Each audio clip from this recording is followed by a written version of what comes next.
ಮಧ್ಯಪ್ರಾಚ್ಯದಲ್ಲಿ ಯುದ್ಧ ಶುರುವಾಗಿ 17 ದಿನ ಆಗೋಯ್ತು. ಇರಾನ್ ಮಾತ್ರ ಹೆಂಗಾಗ್ಬಿಟ್ಟಿದೆ ಅಂದರೆ ಪರಿಸ್ಥಿತಿ ಗಾಯ ಆಗಿದೆ, ದಾಳಿ ಮಾಡಬೇಕು ಅಂತ ಹಂಗೆ ರೊಚ್ಚಿಗೆದ್ದುಬಿಟ್ಟು ದಾಳಿ ಮಾಡ್ತಾನೇ ಇದೆ. ನಾನು ಸಾಯಬೇಕು, ನನ್ನ ಜೊತೆಗೆ ನಿಮ್ಮನ್ನು ಕರ್ಕೊಂಡೇ ಸಾಯ್ತೀನಿ ಅನ್ನೋ ಲೆಕ್ಕಾಚಾರದಲ್ಲಿ ಇರಾನ್ ಇದ್ದಂಗಿದೆ.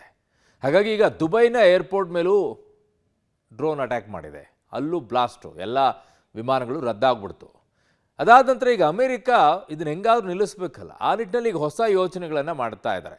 ಯಾಕಂದರೆ ಹಾರ್ಮುಜ್ ಜಲಸಂಧಿಯನ್ನು ಇರಾನ್ ನಿಲ್ಲಿಸಿದ ಪರಿಣಾಮವಾಗಿ ಜಾಗತಿಕವಾಗಿ ಒಂದಿಷ್ಟು ಸಮಸ್ಯೆ ಆಗಿರೋದ್ರಿಂದ ಅಲ್ಲಿ ಹೋಗುವಂಥ ಹಡಗುಗಳ ರಕ್ಷಣೆಗೋಸ್ಕರ ಈಗ ಅಂತಾರಾಷ್ಟ್ರೀಯ ಒಕ್ಕೂಟ ರಚನೆ ಮಾಡುವಂಥ ಪ್ರಸ್ತಾವನೆ ಮುಂದಾಗ್ತಾ ಇದ್ದಾರೆ.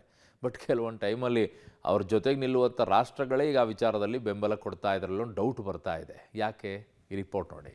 17ನೇ ದಿನಕ್ಕೆ ಕಾಲಿಟ್ಟ ಮಧ್ಯಪ್ರಾಚ್ಯ ಯುದ್ಧ, ಗಲ್ಫ್ ರಾಷ್ಟ್ರಗಳ ಮೇಲೆ ನಿಲ್ಲದ ಇರಾನ್ ಅಟ್ಯಾಕ್, ದುಬೈ ಏರ್ಪೋರ್ಟ್ ಮೇಲೆ ಇರಾನ್ ಡ್ರೋನ್ ದಾಳಿ, ಮಧ್ಯಪ್ರಾಚ್ಯ ಸಂಘರ್ಷ 17ನೇ ದಿನಕ್ಕೆ ಕಾಲಿಟ್ಟಿದೆ.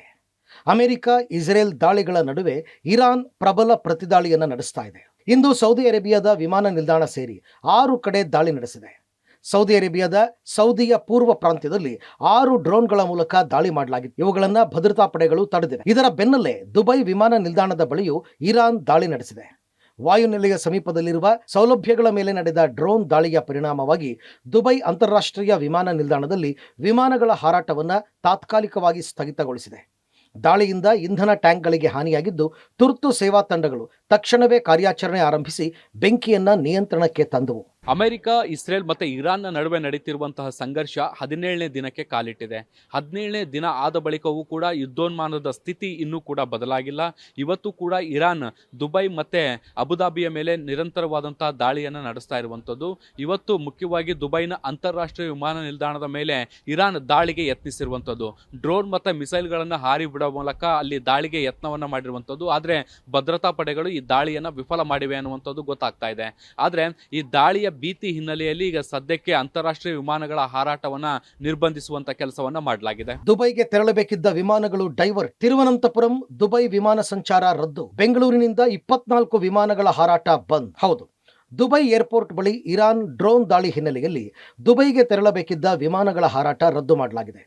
ತಿರುವನಂತಪುರಂ ದುಬೈ ವಿಮಾನ ಸಂಚಾರ ರದ್ದಾಗಿದೆ. ದುಬೈಗೆ ಹೊರಟಿದ್ದ ವಿಮಾನ ತಿರುವನಂತಪುರಂಗೆ ವಾಪಸ್ಸಾಗಿದೆ. ಇದರ ಜೊತೆಗೆ ಬೆಂಗಳೂರಿನಿಂದ ಗಲ್ಫ್ಗೆ ಹೋಗಬೇಕಿದ್ದ 24 ವಿಮಾನಗಳ ಹಾರಾಟ ಬಂದ್ ಮಾಡಲಾಗಿದೆ. ಕೆಂಪೇಗೌಡ ಏರ್ಪೋರ್ಟ್ನಲ್ಲಿ ವಿಮಾನಗಳ ಹಾರಾಟದಲ್ಲಿ ವ್ಯತ್ಯಯ ಆಗಿದೆ. ಇನ್ನು ಬೆಂಗಳೂರಿನಿಂದ ದುಬೈಗೆ ತೆರಳಿದ್ದ ವಿಮಾನ ಬೆಂಗಳೂರು ಕೆಂಪೇಗೌಡ ಏರ್ಪೋರ್ಟ್ಗೆ ವಾಪಸ್ಸಾಗಿದೆ. ಪ್ರಯಾಣಿಕರಿಗೆ ಏರ್ಲೈನ್ಸ್ನಿಂದ ಹೋಟೆಲ್ ವ್ಯವಸ್ಥೆ ಮಾಡಲಾಗಿದೆ. ಇರಾನ್ ಹಾಗೂ ಇಸ್ರೇಲ್ ನಡುವೆ ಯುದ್ಧದ ಪರಿಣಾಮವಾಗಿ ಇವತ್ತು ಇರಾನ್ ದುಬೈ ಇಂಟರ್ನ್ಯಾಷನಲ್ ಏರ್ಪೋರ್ಟ್ ಮೇಲೆ ಡ್ರೋನ್ ದಾಳಿಯನ್ನು ಮಾಡಿದೆ. ಇದರ ಪರಿಣಾಮವಾಗಿ ಇವತ್ತು ದುಬೈ ಇಂಟರ್ನ್ಯಾಷನಲ್ ಏರ್ಪೋರ್ಟ್ನಲ್ಲಿ ಸಂಪೂರ್ಣ ಬಂದ್ ಆಗಿರುವಂಥದ್ದು. ಮತ್ತೊಂದು ಕಡೆ ಇವತ್ತು ಬೆಂಗಳೂರಿನಿಂದ ದುಬೈಗೆ ತೆರಳಿದಂತಹ ಎಮಿರೇಟ್ಸ್ ವಿಮಾನವು ಕೂಡ ದುಬೈನಲ್ಲಿ ಲ್ಯಾಂಡಿಂಗ್ ಆಗಲು ಅವಕಾಶ ಇಲ್ಲದ ಕಾರಣ ಮರಳಿ ಬೆಂಗಳೂರಿಗೆ ವಾಪಸ್ ಆಗಿರುವಂಥದ್ದು. ಗಲ್ಫ್ ರಾಷ್ಟ್ರಗಳಿಗೆ ಇವತ್ತು ಬೆಂಗಳೂರಿನಿಂದ ತೆರಳಬೇಕಾಗಿದ್ದಂತಹ 13 ವಿಮಾನಗಳ ಹಾರಾಟ ಬಂದ್ ಆಗಿದೆ.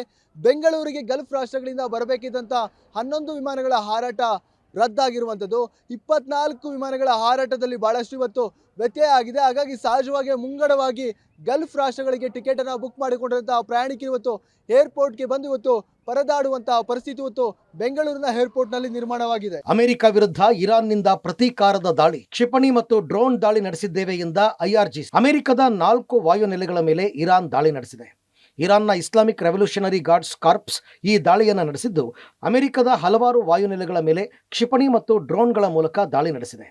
IRGC ಪ್ರಕಾರ ದಾಳಿಗಳು ಕಮಾಂಡ್ ಸೆಂಟರ್ಗಳು, ವಾಯು ಸಂಚಾರ ನಿಯಂತ್ರಣ ಗೋಪುರಗಳು ಮತ್ತು ವಾಯು ರಕ್ಷಣಾ ವ್ಯವಸ್ಥೆಗಳಂತಹ ಪ್ರಮುಖ ಮಿಲಿಟರಿ ಸ್ಥಾಪನೆಗಳನ್ನು ಗುರಿಯಾಗಿಸಿಕೊಂಡು ಈ ದಾಳಿಯನ್ನ ಮಾಡಲಾಗಿದೆ. ಇರಾನ್ ಮೇಲೆ ಮುಂದುವರಿದ ಇಸ್ರೇಲ್ ದಾಳಿ, 200ಕ್ಕೂ ಹೆಚ್ಚು ಮಿಲಿಟರಿ ನೆಲೆ ಮೇಲೆ ದಾಳಿ. ಲೆಬನಾನ್ನಲ್ಲಿ ದಾಳಿಗೆ 12 ವೈದ್ಯಕೀಯ ಸಿಬ್ಬಂದಿ ಬಲಿ. ಇರಾನ್ನ 200ಕ್ಕೂ ಹೆಚ್ಚು ಮಿಲಿಟರಿ ನೆಲೆಗಳ ಮೇಲೆ ಇಸ್ರೇಲ್ ದಾಳಿ ನಡೆಸಿದೆ.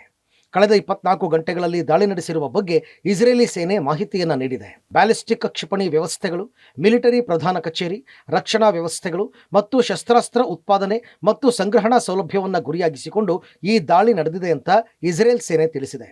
ಲೆಬನಾನ್ ಮೇಲೆ ಮುಗಿಬಿದ್ದ ಇಸ್ರೇಲ್ ದಕ್ಷಿಣ ಲೆಬನಾನ್ ಮೇಲೆ ಅಟ್ಯಾಕ್ ಮಾಡಿದೆ. ಇಸ್ರೇಲ್ ದಾಳಿಗೆ 12 ವೈದ್ಯಕೀಯ ಸಿಬ್ಬಂದಿ ಬಲಿಯಾಗಿದ್ದಾರೆ. ಮತ್ತೊಂದು ಕಡೆ ಟೆಹರಾನ್ ಏರ್ಪೋರ್ಟ್ ಮೇಲೆ ವೈಮಾನಿಕ ದಾಳಿಯಿಂದ ಏರ್ಪೋರ್ಟ್ ಬಳಿ ಭಾರೀ ಸ್ಫೋಟ ಸಂಭವಿಸಿದೆ. ಇರಾನ್ನ ದಾಳಿಗೆ ಇಸ್ರೇಲ್ ಕೂಡ ಪ್ರತಿ ದಾಳಿಯನ್ನ ಮಾಡ್ತಾ ಇದೆ. ಕಳೆದ 24 ಗಂಟೆಗಳಲ್ಲಿ 200ಕ್ಕೂ ಹೆಚ್ಚು ಟಾರ್ಗೆಟ್ಗಳನ್ನು ಫಿಕ್ಸ್ ಮಾಡಿ ದಾಳಿಯನ್ನು ನಡೆಸುವಂತ ಕೆಲಸವನ್ನ ಇಸ್ರೇಲ್ ಮಾಡಿರುವಂಥದ್ದು. ಮುಖ್ಯವಾಗಿ ಬ್ಯಾಲಿಸ್ಟಿಕ್ ಕ್ಷಿಪಣಿಗಳನ್ನು ತಯಾರು ಮಾಡುವಂತಹ ಘಟಕಗಳು ಮತ್ತೆ ಇವುಗಳನ್ನು ಸಂಗ್ರಹಿಸಿಡುವಂತಹ ಸ್ಥಳಗಳು ಮತ್ತೆ ಸೇನೆಗೆ ಸಂಬಂಧಪಟ್ಟಂತಹ ಪ್ರಧಾನ ಕಚೇರಿಗಳನ್ನ ಗುರಿಯಾಗಿಸಿಕೊಂಡು ಇಸ್ರೇಲ್ ದಾಳಿ ನಡೆಸಿದೆ ಅನ್ನುವಂಥದ್ದನ್ನ ಹೇಳ್ಕೊಂಡಿರುವಂಥದ್ದು. ಇಸ್ರೇಲ್ನ ಈ ದಾಳಿಯಲ್ಲಿ ಇರಾನ್ಗೆ ಬಹಳ ದೊಡ್ಡ ಪ್ರಮಾಣದ ಹಾನಿಯಾಗಿದೆ ಅನ್ನುವಂಥದ್ದನ್ನ ಕೂಡ ಇಸ್ರೇಲ್ನ ಸೇನೆ ಹೇಳಿದೆ. 16 ದಿನದ ಯುದ್ಧ, $12 ಬಿಲಿಯನ್ ಖರ್ಚು. ಇರಾನ್ ವಿರುದ್ಧ ಯುದ್ಧದಲ್ಲಿ ಅಮೆರಿಕಕ್ಕೆ ಆರ್ಥಿಕ ಹೊಡೆತ. ಅಮೆರಿಕ ಮತ್ತು ಇರಾನ್ ನಡುವಿನ ಯುದ್ಧ ಶುರುವಾಗಿ ಈಗಾಗಲೇ 17 ದಿನ ಕಳೆದಿದೆ. ಇದುವರೆಗೂ ಅಮೆರಿಕ ಖರ್ಚು ಮಾಡಿದ್ದು ಎಷ್ಟು ಎಂಬ ಬಗ್ಗೆ ಭಾರಿ ಚರ್ಚೆ ಶುರುವಾಗಿದೆ. ಈ ಬಗ್ಗೆ ಇದೀಗ ಅಮೆರಿಕದ ಅಧಿಕಾರಿ ಕೆವಿನ್ ಹ್ಯಾಸೆಟ್ ಮಾಹಿತಿ ನೀಡಿದ್ದಾರೆ. ಈಗಾಗಲೇ ಸುಮಾರು $12 ಬಿಲಿಯನ್ ಖರ್ಚು ಮಾಡಿದೆ ಅಂತ ತಿಳಿಸಿದ್ದಾರೆ. ಇದು ಯುದ್ಧದ ಆರಂಭದಿಂದ ಇಲ್ಲಿಯವರೆಗಿನ ಖರ್ಚು ಮಾತ್ರವಾಗಿದ್ದು ಇನ್ನಷ್ಟು ಹೆಚ್ಚಾಗಬಹುದು ಎಂಬ ಸೂಚನೆ ಇದೆ. ಯುದ್ಧ ಫೆಬ್ರವರಿ 28ರಂದು ಆರಂಭ ಆಯಿತು. ಅಮೆರಿಕ ಮತ್ತು ಇಸ್ರೇಲ್ ಜಂಟಿಯಾಗಿ ಇರಾನ್ ಮೇಲೆ ದಾಳಿ ನಡೆಸಿದ ನಂತರ ಇದು ಪೂರ್ಣ ಯುದ್ಧವಾಗಿ ಬೆಳೆದಿದೆ. ಈಗ ಇದು 3ನೇ ವಾರದಲ್ಲಿದೆ. ಆರಂಭದ ದಿನಗಳಲ್ಲಿ $ಸಾವಿರಾರು ಕೋಟಿ ಖರ್ಚಾಗಿವೆ. ಯಾಕೆಂದರೆ ದೊಡ್ಡ ದೊಡ್ಡ ಮಿಸೈಲ್ಗಳು, ಬಾಂಬ್ಗಳು ಮತ್ತು ಇತರ ಶಸ್ತ್ರಾಸ್ತ್ರಗಳನ್ನು ಬಳಸಲಾಗಿತ್ತು. ಉದಾಹರಣೆಗೆ ಮೊದಲ ಕೆಲವು ದಿನಗಳಲ್ಲಿ $5 ಬಿಲಿಯನ್ ಹೆಚ್ಚು ಹಣ ಕೇವಲ ಶಸ್ತ್ರಾಸ್ತ್ರಗಳಿಗೆ ಖರ್ಚಾಗಿದೆ ಎಂಬ ಮಾಹಿತಿ ಇದೆ. ಹಾರ್ಮುಜ್ ಮೇಲೆ ನಿಯಂತ್ರಣಕ್ಕೆ ಅಮೆರಿಕ ಪ್ರಯತ್ನ. ಹಡಗುಗಳ ರಕ್ಷಣೆಗೆ ಅಂತಾರಾಷ್ಟ್ರೀಯ ಒಕ್ಕೂಟ ರಚನೆ. ಅಮೆರಿಕ ಪ್ರಸ್ತಾಪಕ್ಕೆ ಒಪ್ಪದ ಜಪಾನ್, ಆಸ್ಟ್ರೇಲಿಯಾ. ಹೌದು, ಹಾರ್ಮುಜ್ ಜಲಸಂಧಿಯ ಮೇಲೆ ನಿಯಂತ್ರಣಕ್ಕೆ ಮುಂದಾಗಿರುವ ಅಮೆರಿಕ ಜಲಸಂಧಿ ಮೂಲಕ ಹಾದು ಹೋಗುವ ಹಡಗುಗಳ ರಕ್ಷಣೆಗೆ ಅಂತಾರಾಷ್ಟ್ರೀಯ ಒಕ್ಕೂಟ ರಚಿಸಲು ಮುಂದಾಗಿದೆ. ಈ ನಿರ್ಧಾರಕ್ಕೆ ಹಲವು ದೇಶಗಳು ಒಪ್ಪಿಕೊಂಡಿವೆ ಅಂತ ಟ್ರಂಪ್ ಆಡಳಿತ ಹೇಳಿದೆ. ಈ ಒಕ್ಕೂಟವು ಪ್ರಮುಖ ಜಲಮಾರ್ಗದಲ್ಲಿ ಸಾಗಣೆಯನ್ನು ಸುರಕ್ಷಿತಗೊಳಿಸುವುದು, ಪ್ರಾದೇಶಿಕ ಉದ್ವಿಗ್ನತೆಯ ನಡುವೆ ಅಂತಾರಾಷ್ಟ್ರೀಯ ವ್ಯಾಪಾರವನ್ನು ಹರಿಯುವಂತೆ ಮಾಡುವ ಗುರಿ ಹೊಂದಿದೆ. ಹಲವು ದೇಶಗಳ ಒಕ್ಕೂಟ ಸ್ಥಾಪನೆ ಮೂಲಕ ಇರಾನ್ ಮೇಲೆ ಒತ್ತಡದ ತಂತ್ರ ಮಾಡಿದೆ. ಇದಕ್ಕೆ ಜಪಾನ್, ಆಸ್ಟ್ರೇಲಿಯಾ ಪ್ರತಿಕ್ರಿಯೆ ನೀಡಿದ್ದು ಅಮೆರಿಕದ ಪ್ರಸ್ತಾಪಕ್ಕೆ ಬೆಂಬಲ ನೀಡಿಲ್ಲ. ಯುದ್ಧದ ಬಗ್ಗೆ ಫೇಕ್ ನ್ಯೂಸ್ ಹಾವಳಿ. 19 ಮಂದಿ ಭಾರತೀಯರು ಸೇರಿ 35 ಜನ ಅರೆಸ್ಟ್. ಪಶ್ಚಿಮ ಏಷ್ಯಾದಲ್ಲಿ ಯುದ್ಧದ ಕಿಚ್ಚು ಹತ್ತಿಕೊಂಡ ಬೆನ್ನಲ್ಲೇ ಸೋಷಿಯಲ್ ಮೀಡಿಯಾದಲ್ಲಿ ಸುಳ್ಳು ಸುದ್ದಿಗಳ ಸುನಾಮಿ ಎದ್ದಿದೆ. ಇದಕ್ಕೆಲ್ಲ ಬ್ರೇಕ್ ಹಾಕಲು UAE ಪೊಲೀಸರು ನಡೆಸಿದ ಕಾರ್ಯಾಚರಣೆಯಲ್ಲಿ 19 ಭಾರತೀಯರು ಸೇರಿ ಒಟ್ಟು 35 ಮಂದಿ ಅರೆಸ್ಟ್ ಆಗಿದ್ದಾರೆ. ಬಂಧಿತರನ್ನ ತ್ವರಿತ ವಿಚಾರಣೆಗೆ ಒಳಪಡಿಸಲು ಕ್ರಮ ಕೈಗೊಳ್ಳಲಾಗಿದೆ. ಸದ್ಯ ನಡೆಯುತ್ತಿರುವ ಬೆಳವಣಿಗೆ ಗಮನಿಸಿದರೆ ಈ ಸಂಘರ್ಷ ಇನ್ನಷ್ಟು ತೀವ್ರ ಸ್ವರೂಪ ಪಡೆಯುವ ಲಕ್ಷಣಗಳು ಕಾಣಿಸ್ತಾ ಇದೆ. ಪಬ್ಲಿಕ್ ಟಿವಿ, ನವದೆಹಲಿ.